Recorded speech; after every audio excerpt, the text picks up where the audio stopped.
57 ba tey yaa ngi xeex ñu bëri si ñi fi nekkoon gisatoo leen ñoom Seydou Cissokho ñoom Matar Fofana ay Basmou Diop ay ñoom grand Charles Guèye ñooy kenn nekkatuñ fii mais yow nga continuer di xeex ba kañ. loolu moo tax may xeex parce que ñooñu dañoo xeex ba dem. Charles Guèye c'était mon jumeau. foo ko gis laaj ko ku ma gis laaj ko. donc vraiment yàlla def na sama jumeau la. man ci yow laa ko xamee. voilà donc comme dañ ma jox témoin bi mais comme yàlla def maa ngi ci kaw suuf mais dama war a continuer ba tax xeex bi parce que xeex bi yeggul dama bor boobu ñu gaañ fexe ba jël ko ci histoire jox ñu ko dañ ko war a fay. deuxièmement sama réew sama askan sama continent si Afrique bi seen indépendance na te dañ ci war a fay. fii nag ay réponse yu gàtt la suñ la waxee Matar Fofana Niang. waaw Matar Fofana Niang dafa xeex ba jóge ba yàlla moom ko c'est-à-dire bàyyiwul benn minute boo xam ne tant que il jouissait de sa force c'est-à-dire de compréhension et de kii dafa xeex ànd ak ñun ci yoon askan wi ànd ak ñun ci élection présidentielle jàll ñu ngi nekkoon ci université du troisième âge voilà un gars boo xam ne malgré son âge dina jógee Cambérène Sangalkam voilà ñëw Cambérène 4 fois par semaine Sangalkam di ñëw réunion lundi mardi jeudi il était avec le conseil le comité provisoire national PAI le jeudi il était avec l'université le mercredi il était au SP de Yewwi Askan Wi ba yàlla moom ko donc kooku aussi daf may may ne vraiment dafa lu ma bàyyee loo xam ne dama ko war a téye dëgër. bu ñu waxee Majmout Diop ak kii nga xamante ni moo di Seydou Cissokho ndax liñ doon xeex moo fi ne ba tey. ba tey loolu la Majmout Diop c'est un grand fils de ce pays. ak Cheikh Anta Diop. Cheikh Anta ñoo commencé à poser le mot d'indépendance. Quand les autres n'en parlaient plus ne s'en souciaient pas ils ont monté il y a eu le manifeste du PAI de 1957. signé par 23 fils d'Afrique, parce qu'à l'époque c'était des Africains, c'était pas des républicains. Donc, ils ont été à l'avant-garde de la lutte de libération nationale. Babacar Niang, PLP. C'est Cissokho, Cheikh Anta Diop, etc. C'est des gens, même Moudja aussi, il a payé sa peau. On l'a mis en prison pendant 12 ans à Kédougou, il a perdu la vue. Donc ce pays-là, ce Sénégal-là a des enfants qui ont été des patriotes, qui sont battus, mais cette bataille-là doit être continuée parce que c'est-à-dire, film bi ñoo bëgg wadd quoi. ban leader politique mooy incarné ñooñu fii tey jii. leader politique bi incarné pour man. Ousmane Sonko parce qu'il pose le vrai problème, mooy le problème du système. Système il a été d'abord esclavagiste di jàpp suñu maam di yóbbu Amérique ñu leen jaay. Il a été colonialiste, ñu toog installé wu avec leur gouverneur, leur commandant de cercle, les jeux de subdivision, etc. toog fii di ñu exploité. ba ñu demee c'est le néocolonialisme. Ils ont nettoyé teg jox ko Senghor. Senghor di dem ba nëgg ni c'est le néocolonialisme qui est en place. Voilà donc loolu moo tax ñuy xeex. On a été anti-esclavagiste, anti-colonialiste, anti-impérialiste, anti-néocolonialiste et anti-néolibéraux qui gouvernent ce pays-là. La lutte doit continuer jusqu'à la fin. Je suis très heureux, optimiste, parce que je vois des jeunes que je côtoie quotidiennement. mais ñoo lëkkaloo ak libéraux yi de ak néolibéraux yi. ma ne ñoo lëkkaloo ak libéraux yi ak néolibéraux yi léegi de les jeunes yi ngay wax nii. non ñu bëri. je parle des jeunes de Pastef, des jeunes de FRAPP, de France Dégage.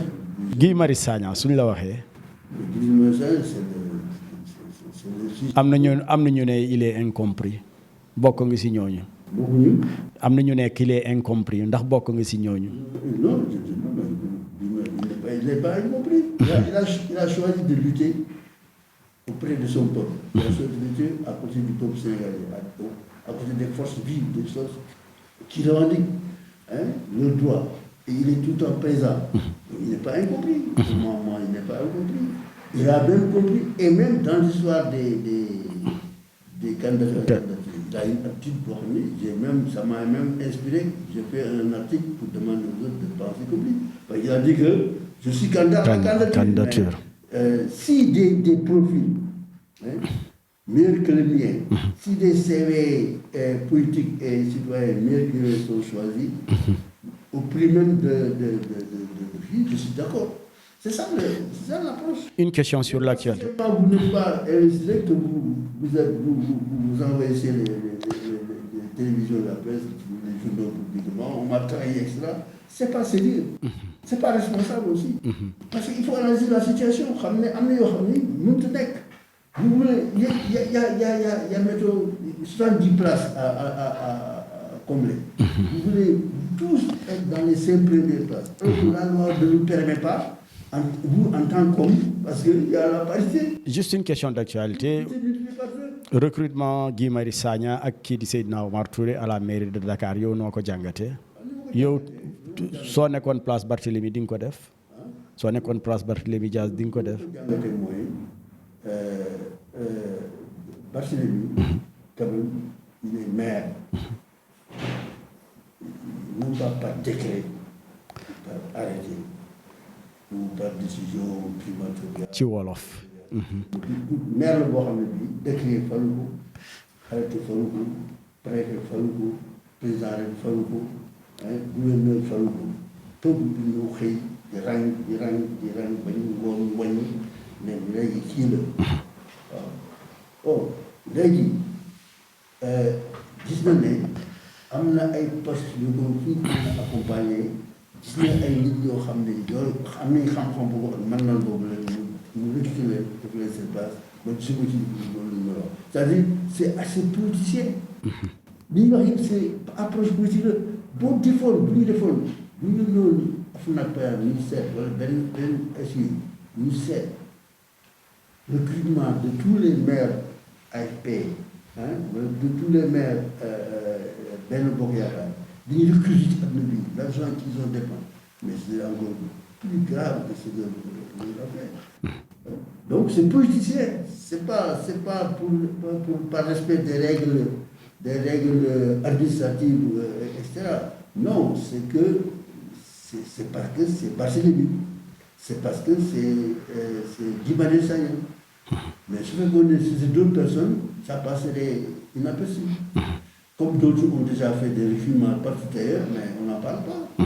Mais ici, c'est que ceux qui sont recrutés, ñi nga xam ne dañu leen recruter ñi nga xam ne dañu leen jël jox liggéey dañu am lu ñu def ci réew mi loo xam ne neexul président de la République neexul nguur gi donc dañu fexe ba loolu mën a tey te pour ñaan la duñ ci waxtaan parce que ñoom jaar nañ fi Macky a été maire de Fatick et puis est-ce que mën nañ def cette gestion bi c'est le climat à l'époque mais ñi nga xam ne ay maire lañ fii ay benn bokkaat est-ce que nangu la ñu dem seet ñi gis ñan lañ duñ ci wax sax moo tax ma lii politique la mais c'est pas pour défendre l'administration wala ay décret fixant l'organigramme yooyu organigramme bi noonu ko respecté da koy respecté parce que simplement lii loolu prévoir gis naa ko man jox naa ko place bi ñu ne ah non kooku ma Guy Sagna duñ ci d'accord mais soo été un Ablaye Seck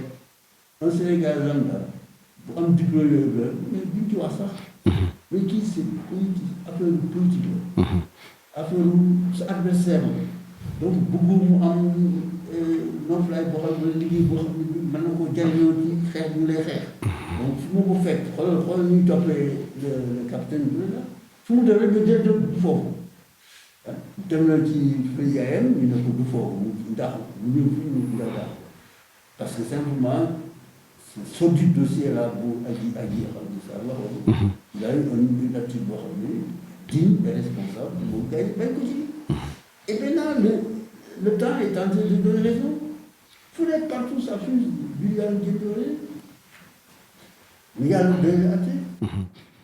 alakan le temps au temps. alakan tey jii buñ la waxoon loo xam ne achevé woo ko ci sa dund te nga bëgg mu sotti lan lay doon. waaw mais itam waxoon naa ko pare gi bu baaxee mooy sama mbir mi daal. waaw ko kay mooy tax muy dund nag. wax dëgg yàlla parce que liggéey naa impôt ba retraité yàlla longtemps maa ngi fii di liggéey ak des amis surtout sur le plan foncier sur le plan fiscal donc li ma desee rek mooy dama doon xeex bu ma nekkee ndaw bu nëgg nii des dafa des. et ma yaakaar ne man doomu askan bi laa. du ma bàyyi askan bi ci mu nekkee. damay gën a xeex pour moom xam li ko dal lan la. fan la li ko waral nu muy def ba génn ci ba jógal boppam enfin ñu bëri daal pour réew mi ñuy jox téegu suñu loxo. loolu nag laa gis ne moo amagul ba tey waaw. ma gis nag ne am na ay langue yu bees yu génn yoo xam ne na nga ko daan defee boobu mu ci toolee. ñu ko noonu lañu ko defee. ma gis aussi seen jëf. te ñu dugal na seen biir di leen gis di leen dégg di leen xool ni ñuy defee ba leen di def leen lii def leen lii ñu déggal ma ma ci xam ne nii fii la. foofu nag ñu fi def ba yàlla moo soo bakkan nag boobaa ñeneen jël liggéey bi continuer ko bu yàlla may aussi balaa boobu li ma bëgg a am. xëy na mais daal wax dëgg yàlla wëccu ma su may doom ñu ngi may toppatoo bu baax a baax a baax a baax moo tax ñu bàyyi ma daal dañu bàyyi xam nañ sama. xam nañ si mais je suis très bien de moi. bëgg jàmmatuma dara manqué wu ma donc ça me permet encore d'avoir. force baa ngi fii force physique baa ngi fii. de lutter. de lutter la bataille politique le révolutionnaire n'a pas d'âge te man je suis un révolutionnaire. Vous cautionnez donc, dernière question, vous cautionnez que Abdoulaye Wade n'est que tête de liste Wallu, malgré son âge. Ça, Abdoulaye Wade, malgré son âge. Ouais. Vous faites gagner mon. ànd nga ci. Man ànd naa ci. Oui. Parce que, bon, d'ici là, quoi. D'ici là. Xam nga maa ngi am 86 ans. 86 ans. Ouais. 86 ans. Ouais. Bon. C'est parce que peut-être damay yëngatu moo tax ba tey yàlla bàyyi ma loolu quoi.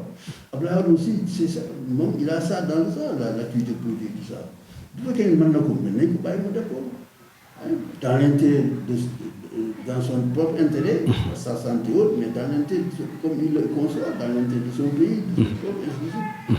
Moi je ne non laa ko gis daal xam nga yàlla sama intérêt sama la jar moom loolu malgré sama âge yooyu bu ñu waxee fi marche day bàyyi marche bi bu ñu waxee réunion meeting damay bàyyi dem ci meeting bu ñu joxee parole je prends la parole mu wax li ma xalaat yëngal xale yi donc loolu mën naa ko ba tey maa ngi ci sant yàlla danaa ko def nag mooy kuy tëlee waaw mais je suis prêt à continuer di xeex parce que si vraiment daf ma leer man ne mënuñu suñu bopp merci.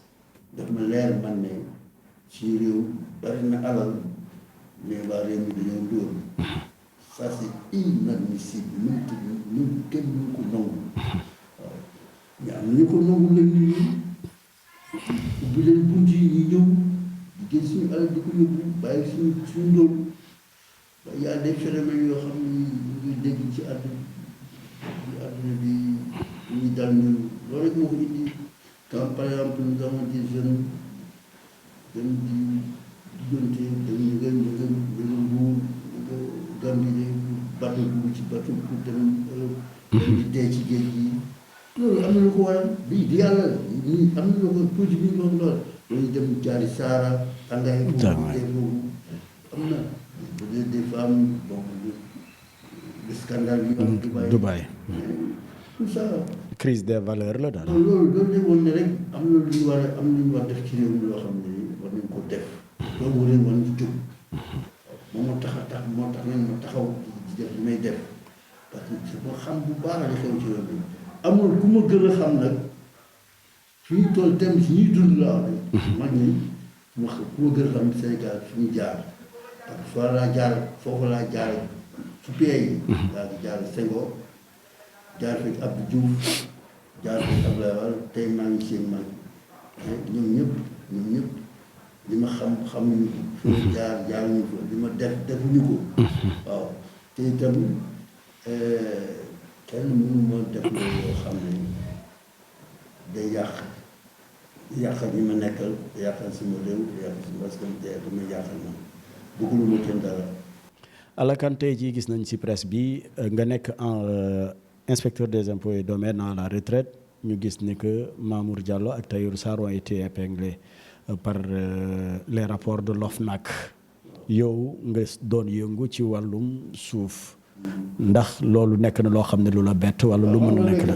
def naa si benn vidéo bu bari bu ngeen boobu la gars yi commencé à ci wax parce que loolu yëpp day wax rek ne loolu ça rentre dans le cadre général yoo xam ne si ñiy gouverner dañuy foyee alal réew mi quoi. te boo waxee buñ la déglu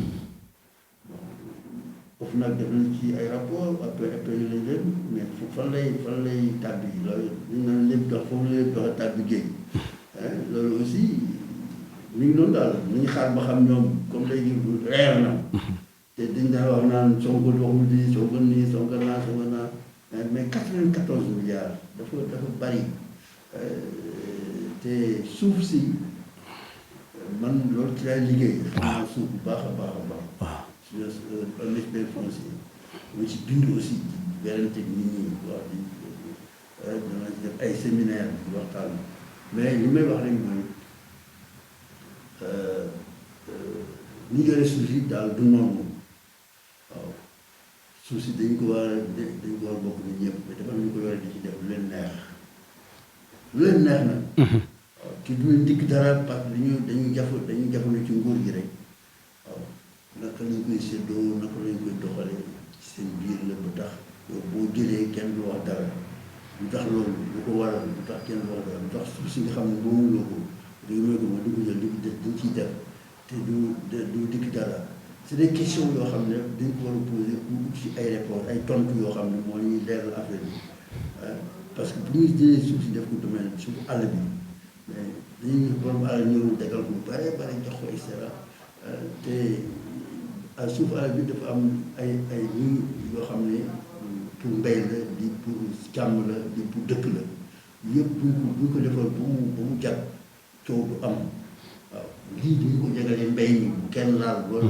waa béykat ñoo ko moom ñu dëkkuwaay la ñu def leen dëkkuwaay def leen lotissement village enfin ñi di génn kenn du ko laal lii pour càmm ji la bu defee lii des nag ñu def ko pour l'agro-industrie boo xam ne bii aussi ñi nga xam ne ñoo nekk tey maire rural yi maire yi commune rurale yi dañuy encadré def code de gestion du foncier comme ni ñu amee code de la route comme ni ñu amee code de l'eau et cetera mu fi nga xam ne da ngay jaar waaye c'est pas normal rek maire bi di joxe suuf wala conseil bi di def ay délibération di joxe duñ ko wér fenn fi ngay joxe fan la ci ba lan la bokk ban pàcc la bokk yooyu dañ ko war a leer naññ bu ko defee problème du am mais est-ce que ñi xam ñoo jiite loolu bëgg nañu leeraay boobu voilà laaj bu mag a mag baax boobu moom est-ce que ñi yore yu réew mi bëgg nañu lu leer ni ñuy doxalee lépp lu ñu dox mu def ko ci jant midi lépp lu ñu def est-ce que bëgg nañ ko ñoom est-ce que loolu seen doole la est-ce que ñoom dañu bëgg di dox loo xam ne day am lu jur ci askan bi loolu yëpp ay questions yoo xam ne ñun ci li ñuy dund ci ba bëccëg ci ba ngoon bu dégg bëccëg pour gën a xam suñu réew xam ni ñuy tardeel ak fu ñu war a jaar pour ñu génn ci voilà donc li ma ci bëggoon wax rek mais pour revenir à notre ci suñu wax rek mooy élection yi les élections vraiment il faut que nit ñi revenir nag ci seen bopp xam ne d'abord xam ñoom ñooy ñaan xam ñu bëgg xam ne ñëpp lu ñu nekk député ñëpp ñu am ay ndombo. deuxièmement liste bi aussi ñu xam ne fa nga bëgg nekk mënoo fa nekk. parce que loi bi moo ko tëralee. il faut ñu respecter loi bi. ñaareel ba aussi yow li sa giisaay ak sa yaatuwaay ci réew mi mu toll c'est pas parce que tout yaa ngi ci rajo yi di wax rek yaa ngi télévision yi yaa ngi wax rek coow ko coow que yow foo war nga jiitu non c'est en matière politique mais base da ci am solo ak aussi sa capacité de mobilisation des militants yooyu bokk donc il faut mettre ça au plan mais parce que xamee nañ ma ci télévision yi xamee nañ ma ci plateau télévision yi xamee war naa nekk place bu baax donc maa war nekk place ba kooku ça sonne faux kooku moo tax ñuy def erreur bon erreur pour ñoom parce que dañuy tàmm mas naa nekk ministre mas na nekk DG donc dama nekk gouvernement bi nekkoon donc dama war a toujours nekk en avant loolu duñ ko war a bàyyi ñu ko bàyyi bu ñu bëggee avancer. Alla ñoo ngi lay gërëm di la sant jërëjëf di la ñaanal gudd fan merci ton yéen it mbokk yi ñoo ngi leen di gërëm di leen sant di fàttali rek suñu point de vue tey jii suñu invité kii di Alla Kane la woon nekk ancien inspecteur des impôts et domaines à la retraite nekk tamit membre du parti Yoonu Askan tamit si coalition Yewwi Askan Wi